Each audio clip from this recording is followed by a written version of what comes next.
Hello there. This is Clear Money Talk, where we turn complex financial topics into clear, practical solutions.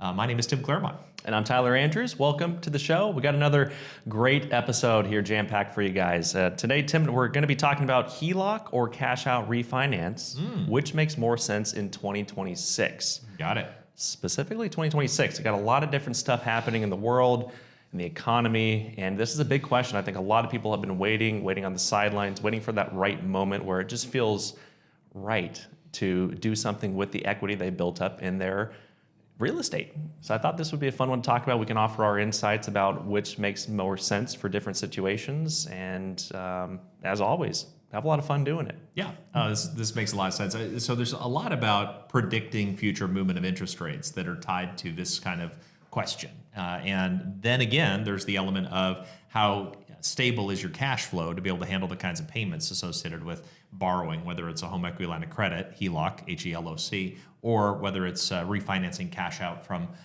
just doing a full-on refi. Either of those scenarios has pros, cons, how long you're going to hold the property, whether or not it's a primary residence or an investment property. All of those things can factor into this kind of decision. So it's not an automatic black and white, yeah, sure, you should definitely do this every time. It really does come down to a few variables. So we'll talk through some of those scenarios. Hopefully you can identify with one or two of those moments and say, oh, okay, that's me. Oh, okay, that's what I should consider. Yeah, and the episode's not just about comparing two different loan types. It's more about, I want to talk about whether using home equity in general improves your position or if it just creates more of a long-term obligation to solve a short-term need. The value of leverage itself. Yeah, the value of leverage itself. And a lot of people will look to equity to solve a short-term need, but in doing so can also create a long-term burden, for lack of a better word, that then they have to deal with over a long period of time, although it helps solve that short-term need. So we'll talk through the pros and cons of that too. Maybe we should just start off and talk about the differences between it. Someone might be listening right now, Tim, and saying, "What HELOC? What does that mean?" Yeah, I mean, home equity, line of credit. Like, that's probably a good place to start. Do you want to take the ball and run with that one? That's. Let's just go through an example. Yeah. So let's pretend that your house is worth $500,000 and that you have a current mortgage on it of $250,000. So you owe $250,000. You're making payments on that. You would have one option of saying, hey, I'm going to do a home equity line of credit. I'm going to set up a HELOC. And if that $250,000 debt is a first mortgage, then it takes a second position on your home, and you might borrow, say, $100,000 on a home equity line of credit. Now your overall total debt could be as high as $350,000, the $250,000 first, plus the $100,000 available on the home equity line of credit. But the home equity line of credit functions more like a credit card. It's like a big $100,000 credit card. You can have the line of credit open and you don't owe any interest because you haven't actually tapped into the line. So it's sort of like having a big emergency credit card in place. Now, if you know for sure you're going to spend the $100,000 right away and you're going to tap into the line, then you're going to start having to pay interest on that. And the interest on a home equity line of credit is always higher because they're in a second position. It's higher than refinancing everything into a first mortgage. Now, alternatively, if you said, look, I'm going to refinance that $250,000 mortgage and borrow a total of $350,000, get the $100,000 out as cash out, then you're going to refinance the whole $350,000 at the new interest rate. And that's where interest rates really need to be analyzed in this example to determine, well, how low is your rate on that first $250,000? If the rate was really low on the first $250,000, say 3.5%, for example, like some of the older legacy mortgages are, you're probably better off looking at that home equity line of credit for $50,000 or $100,000 to cover that extra need. From a relativistic standpoint, the HELOC amount is smaller than the primary mortgage is, and with the interest rate differential, it'll likely mathematically be in your benefit to not refinance that first. On the other hand, if you got that house in the last, say, year and a half, and your mortgage might be as high as 7.5% or 8%, and you might be able to get a rate that's around 6.5% or 6.75%, this might be a perfect opportunity for you to refinance that whole first mortgage into a lower debt situation and simultaneously pick up some additional cash out at what's likely to be a lower rate than a home equity line of credit. So it really is quite rate sensitive. It is. Yeah. Sorry. Great work. Nerding out there a little bit. Hopefully that makes sense. Yeah. So. I think a good quote is HELOC's usually about flexibility. A cash out refinance is more about commitment. Yeah, You're committing to the new interest rate. That's HELOC fair. gives you flexibility to make those decisions as they come. And whatever makes the most sense for you. Yeah, and I guess let's give a quick little bottom line for you. So bottom line, if your first mortgage is higher than what you could refinance at right now, and you intend to hold the property for at least 2 or more years, then you should probably be looking to do a refinance with cash out in terms of minimizing the overall interest rate situation if you really need that extra cash. Now, there is a presumption that you're doing something smart with the cash in our advice. If you're just blowing the cash, the extra equity on your house, from a financial planning standpoint, that's not the most productive way to grow your net worth. You're just spending more money. But we all understand there's balance in life as well. So there's different things. Let's say 3 different extremes. One, you're just truly blowing it. You're going to go have a great time. You're going to go buy a car that's going to depreciate in value, or you're going to go buy a boat, which is probably going to depreciate in value faster, or you're going to go on a big trip or something like that, right? From a pure monetary standpoint, that's not going to add net worth for you. Now, it might add some cool life experiences for you. Maybe that's worth it to you, but that's probably the least profitable use of your money for a pure financial standpoint. Mm-hmm. Then you have that in-between phase, which let's go to the other extreme. So the other end of this spectrum, let's say that you're going to borrow against that equity. You're going to take it. You have an investment opportunity available to you. You're going to take that money out. You might get a tax-deductible lower interest rate. Whatever that investment opportunity is, you believe if you put your money into it, you're going to earn maybe an 8 or 10% rate of return. If you are that confident that you're going to earn more money than it's costing you to borrow, clearly you will have a greater net worth at the end of the day. Now, there's no guaranteed 8 or 10% rates of returns that I know of, so fundamentally you are taking some risk in this scenario. But the point is, in general, if you're going to borrow at a lower rate than what you think you'll earn, then that's another way of growing your wealth through leverage. Then you have in the middle, you have that concept of saying, well, what if I just need to fix up my house and do some work on my house? That's kind of in the gray area mix of the two. A lot of times I'll recommend that you see a realtor or another real estate professional of some sort who can help guide you towards things that will actually improve the value of your house at a cost-effective rate versus things that are truly cosmetic. And if they're cosmetic and it's luxury, it's more in that category of spending it on the boat or the car or the trip. And if it's really going to add value to your home, it might be a low-yielding investment, probably not going to be a massive yielding investment alternative. But that's another thing to give consideration to. Yeah. My takeaway from what you just said, Tim, is use the money that's yours wisely. Yeah, for things that'll improve your position. Love the bottom lines this guy drops. That's legit. Tim, let's talk about when a HELOC makes more sense. Sure. I think there's going to be some standout choices when HELOC just makes clearly more sense. Yep. And you've already hit on a few of the key strong points, which I appreciate. Yeah. The first and foremost is you already have a strong first mortgage that you don't want to disrupt or disturb. You have that low interest rate. Maybe you got your mortgage in 2022 or 2021, back to the COVID era times, if you will, when a lot of people were seeing sub 3% first mortgage rates. It's hard to give that up, right? So if you still want to tap the equity, home equity line of credit might be a great option for you if you're in that position. And I'm sure you're trying to hold on to that interest rate. If it's sub 3, your life depends on it. So I can appreciate that. Another option or another situation that we often see HELOCs making sense is you don't need all the money at once. So you're like, you know what, the cash out refinance is going to put a large amount of money in my pocket. I don't necessarily need all that right now. I want to be able to access the equity at my discretion, and home equity line of credit is a great way for that. And also the expense is spread out over time, just like renovations or backup liquidity. A lot of people will have a home equity line of credit for additional liquidity or emergencies, kind of that what if scenario, but they never access it. It's just there, and they have ability to touch it if they need to, just like a credit card, just like Tim mentioned earlier, which I think is a great planning tool. And it just provides optionality opposed to locking in a set rate and a set new schedule for loan repayments. It gives you flexibility, and I think there's so much value in that. On that, I completely agree with you. On that point, one other reason why you might want to definitively consider a HELOC over refinancing is if you don't know for sure if you're going to spend the money. Sometimes you have this idea in your head, it's like, oh, I think I'm going to have to come up with this money for this thing. And you just don't know for sure yet if you're going to need to, but you need access to it. So getting that HELOC in position, with all of that money available in case you need to, makes the HELOC the better choice because you're not paying any extra interest if you don't borrow it. But if you then need it, you can tap it. If you don't need it, it stays there and doesn't cost you anything. Yeah.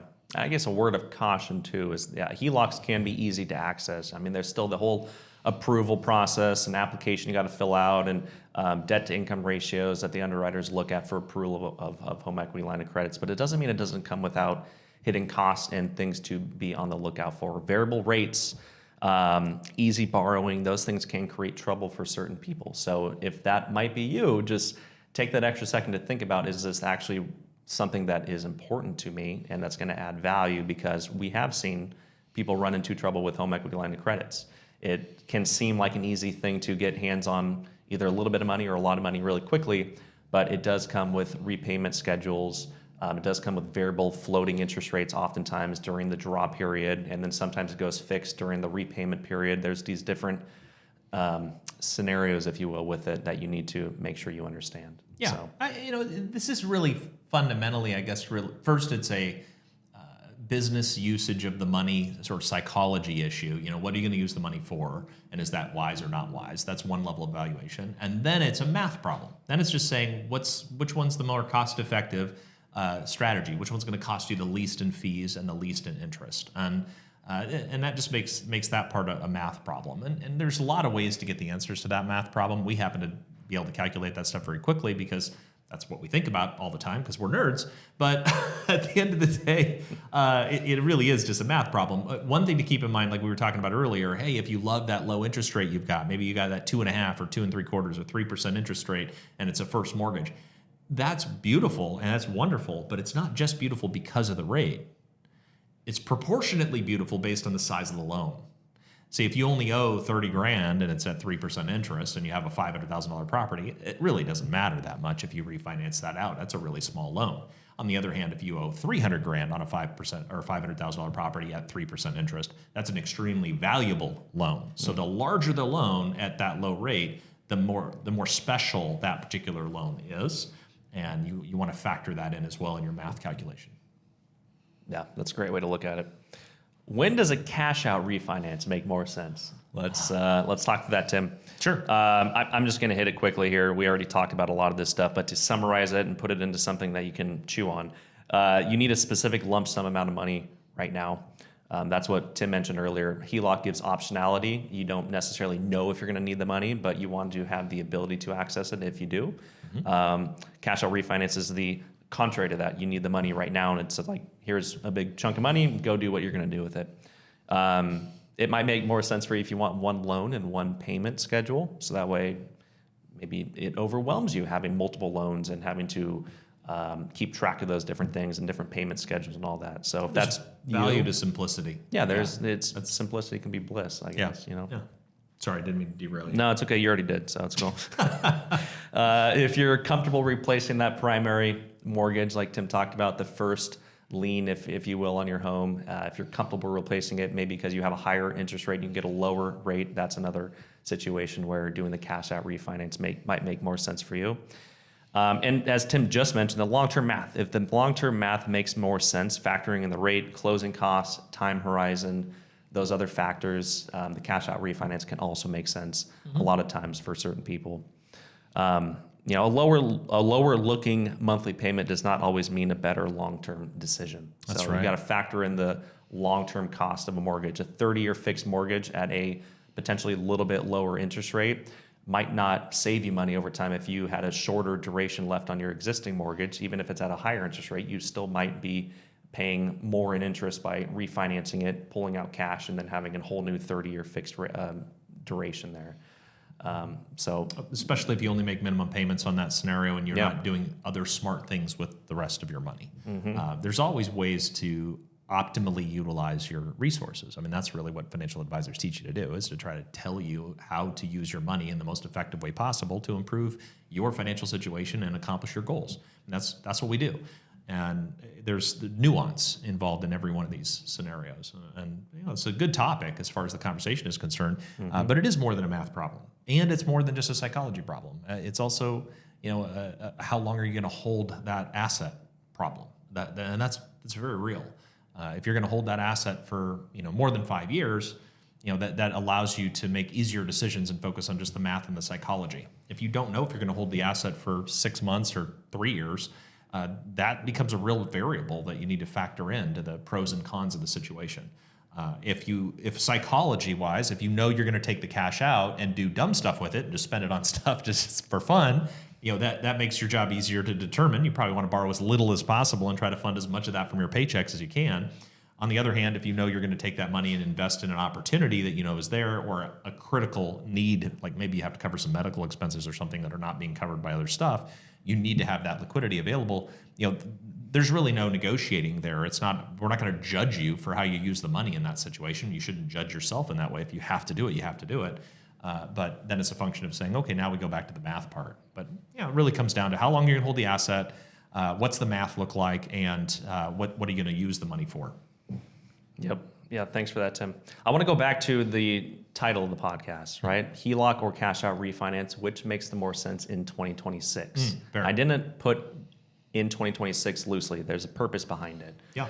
There's many times as we have different economic cycles and periods of interest rates and monetary policy and all these different things that are affecting the interest rate environment, which is one of the largest levers, if you will, that dictates these decisions. Home equity line of credit, cash out refinance. Do I lean into leverage right now? Do I lean into paying down debts? All these decisions are oftentimes manipulated and decided with interest rates, right? 2026, we're in this, personally, I think we're in this kind of gray area right now. COVID era, not terribly long ago, 4, 5, 6 years ago, which that's kind of crazy to think about. It's been that long. I know. It was a lot clearer, right? The Fed was working hard to bring interest rates down to rates we hadn't seen in a long time. It was very clear. A lot of people were doing cash out refinances, refinancing their primary mortgage, and HELOCs were still being used, but they weren't being used as much as people just refinancing the entire thing, getting access to cheap debt. On the contrary, over the past couple of years, as interest rates have been inflated so highly to combat inflation, a lot of people haven't been refinancing those primary mortgages. They've been maybe accessing the equity through home equity line of credit, so that way they have that optionality and choice, and they don't have to burden themselves with a higher interest rate on all the leverage that they have outstanding. And now we're kind of in this period right now where interest rates have come down a little bit. They're not fully where we want them to be, but the Fed is still battling inflation and other factors where they can't just drive them down quickly where we all want them to be as consumers. But that being said, in 2026, what makes more sense? It's going to be a very personal decision based on your situation and what makes sense for you. It's not as black and white of saying do this or do this. It's much more of a decision where you have to look at all the different variables that are at play. And that's why I thought it would be valuable to talk about this podcast episode today. Yeah, no, I think that's excellent and on point. And as I think about the nature of 2026, you're absolutely right. If you go back a few years ago, the interest rates were so low that it made the math immaterial. You really didn't need to do a lot of math calculations because you were like, this is low. That's a good deal. Now it's a little bit grayer because you have to compare. Do you have an older low one or do you have a more recent high one? If you have a more recent high one and you want to refinance and the rates are a little bit lower, then maybe it makes sense for you to go ahead and do that refinance anyway, even if you weren't going to take cash out. That could just make good sense to get your rate lower. One of the things that's evolved over time in that in those first mortgages, when you do a cash out refinance scenario, is a lot of the lenders nowadays are willing to adjust the rate if the rate drops. So if you get a loan in place on that first, where the lender is willing to adjust the rate in an automated way, then if the rates go down later, you could just give them a call and say, hey, rates are lower, let's adjust the rate and drop the rate. That's not an automatic thing that's in all loans by any means, but it is in some of the loans, or at least communicated as an intention by some of the lenders. And they don't want to lose you. Like if the rates drop and you're just going to refinance and move that loan somewhere else, they stop making interest. So they want to be competitive. They want to give you a good deal. And some of the lenders are a little bit more favorable when it comes to that kind of a situation. So if you think rates are going to drop over the next couple of years and you're thinking, I want to wait because I want them to be lower later, you might look at, if you can save you some money already, getting a loan in place that's easily adjustable down the road. Yeah, that's another one of those nuances that you talked about earlier. If you want to see under the hood and see how the engine works, sometimes you'd be missing something that you would have missed if you just wanted to know that the car is going to get you from point A to point B. So, stuff that we do Yeah. all the time. It's our jam. That's our jam. Because we're nerds. That's because we're nerds. Tim, I feel really good at the way we unpacked this. I'd love to go into just the answer unless there was any other thoughts that you thought was worthwhile. I think we covered a lot of it. I guess the only other thing I would share is check out our other episodes. If you're dealing with debt issues, we've definitely done some other episodes on how to pay your debt off faster, and that might be part of your motivation for taking a cash out refi or getting a home equity line of credit. If that's where you're coming from, it's worth looking into our previous podcast about debt and how to get rid of your debt as quickly as possible. Yeah. Yeah. And I know that this episode will bring value to at least some of the listeners. You know, when it comes to your net worth, all the listeners, all of you are going to get value. Net worth, your net worth, usually a large portion of people's net worth is encompassed by real estate. So using that equity in real estate in the most powerful way for you as possible is important. And I know that this episode hopefully brought value for those things. Tim, I'd love to jump into just the answer here. Let's do it. For all the listeners. Go for it. Topic was home equity line of credit or cash out refinance, which makes more sense in 2026. Tim, we talked about the differences between a home equity line of credit and cash out refinance, and we mentioned that home equity line of credit can often make more sense if you want flexibility, especially if you have already have a favorable first mortgage and don't want to replace it. A home equity line of credit can be useful when you need access to money over time rather than all at once. We also talked about cash out refinance, making more sense if you need a specific lump sum and want one structured loan repayment. But it also means replacing your current mortgage, which can be a major trade-off. The better choice depends on what the money's for, how long you expect to carry the debt, and whether the move truly improves your overall financial position.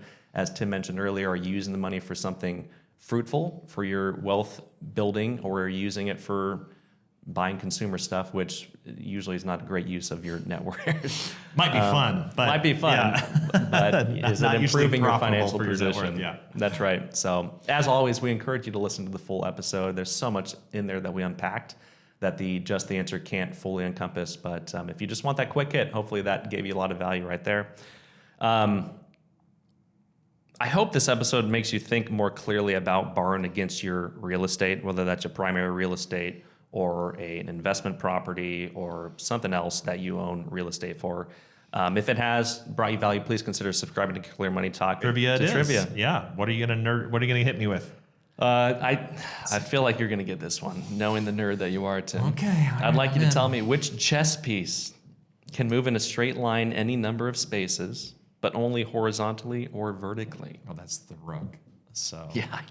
horizontally or vertically, that would be the rook. It is Also the known rook. as the little tiny castle thing on the bottom, but we don't call it the castle because when you do the movement thing with the king and the rook, that is called a castle, and hence you don't want to confuse people. But yes, that would be the rook. Yeah, I actually was a chess nerd. I started a chess club in college. That's one of my personal claims to fame. But I'll never forget. I'm the oldest of four.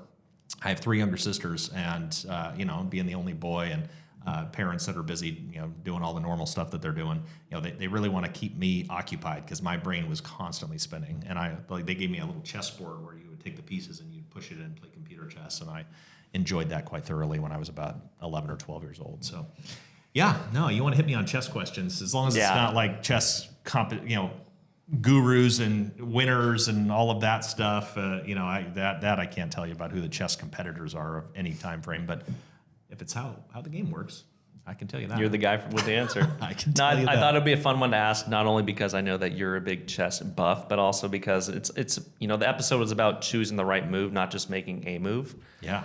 Just like chess, a home equity line of credit and a cash out refinance can both get you access to money, but they can operate very differently and can lead to very different outcomes, just like those different chess pieces and how you play them in the game of chess. Very true.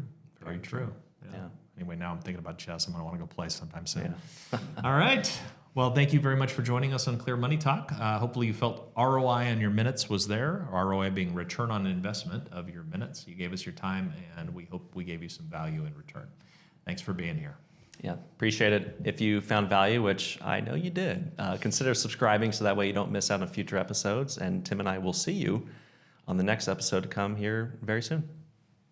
Tim Clairmont and Tyler Andrews are investment advisor representatives offering securities and advisory services through Cetere Wealth Services LLC, member FINRA SIPC. Advisory services offered through Cetere Investment Advisors LLC, a registered investment advisor. Cetere is under separate ownership from any other named entity. The views depicted in this material are for information purposes only and are not necessarily those of Cetere Wealth Services LLC. They should not be considered specific advice or recommendations for any individual. Cetere Wealth Services LLC exclusively provides investment products and services through its representatives. Although Cetere does not provide tax or legal advice or supervise tax, accounting, or legal services, Cetere representatives may offer these services through their independent, outside business. This information is not intended as tax or legal advice. All investing involves risk, including the possible loss of principal. There is no assurance that any investment strategy will be successful. Examples referenced are hypothetical only and do not represent the actual performance of any particular investments. Converting from a traditional IRA to a Roth IRA is a taxable event. A Roth IRA offers tax-free withdrawals on taxable contributions. To qualify for the tax-free and penalty-free withdrawal or earnings, a Roth IRA must be in place for at least 5 tax years, and the distribution must take place after age 59 and a half or due to death, disability, or a first-time home purchase, up to a $10,000 lifetime maximum. Depending on state law, Roth IRA distributions may be subject to state taxes. Distributions from traditional IRAs and employer-sponsored retirement plans are taxed as ordinary income and, if taken prior to reaching age 59 and a half, may be subject to an additional 10% IRS tax penalty. Investors should consider the investment objectives, risks and charges, and expenses of mutual funds and ETFs carefully before investing. The prospectus, which contains this and other information about the funds and ETFs, can be obtained directly from the company or from your financial professional. The prospectus should be read carefully before investing or sending money. A diversified portfolio does not assure a profit or protect against loss in a declining market. Dollar cost averaging will not guarantee a profit or protect you from loss, but may reduce your average cost per share in a fluctuating market. Investors cannot invest directly in indexes. The performance of any index is not indicative of the performance of any investment and does not take into account the effects of inflation and the fees and expenses associated with investing. Although it is possible to have guaranteed income for life with a fixed annuity, there is no assurance that this income will keep up with inflation. There is a surrender charge imposed generally during the first 5 to 7 years or during the rate guarantee period. There is a surrender charge imposed generally during the first 5 to 7 years that you own the contract. Withdrawals prior to age 59 and a half may result in a 10% IRS tax penalty in addition to any ordinary income tax. The guarantee of the annuity is backed by the financial strength of the underlying insurance company. Investment subaccount values will fluctuate with changes in market conditions. An investment in a variable annuity involves investment risk, including possible loss of principal. Variable annuities are designed for long-term investing. The contract, when redeemed, may be worth more or less than the total amount invested. Variable annuities are subject to insurance-related charges, including mortality and expense charges, administrative fees, and the expenses associated with the underlying subaccounts. Investors should consider the investment objectives, risks, and charges and expenses of the variable annuity carefully before investing. The prospectus contains this and other information about the variable annuity. Contact Clear Financial Partners at info@clearfp.com or 503-579-1000 to obtain a prospectus, which should be read carefully before investing or sending money. The cost and availability of life insurance depend on factors such as age, health, and the type and amount of insurance purchased. Before implementing a strategy involving life insurance, it would be prudent to make sure that you are insurable by having the policy approved. As with most financial decisions, there are expenses associated with the purchase of life insurance. Policies commonly have mortality and expense charges. In addition, if a policy is surrendered prematurely, there may be surrender charges and income tax implications. The target date of a target date fund may be a useful starting point in selecting a fund, but investors should not rely solely on the date when choosing a fund or deciding to remain invested in one. Investors should consider funds' asset allocation over the whole life of the fund. Often target date funds invest in other mutual funds, and fees may be charged by both the target date fund and the underlying mutual funds. The principal value of these funds is not guaranteed at any time, including at the target date. Cetere does not offer any direct investments, endorsements, or advice as it relates to Bitcoin or any other cryptocurrency. This is for informational purposes only. Bank certificate of deposits are insured by an agency of the federal government and offer a fixed rate of return, whereas both the principal and yield of investment securities will fluctuate with changes in market conditions. Clear Financial Partners is located at 15573 Bangui Road, Suite 100, Lake Oswego, Oregon 97035. For more information, please call us at 503-579-1000.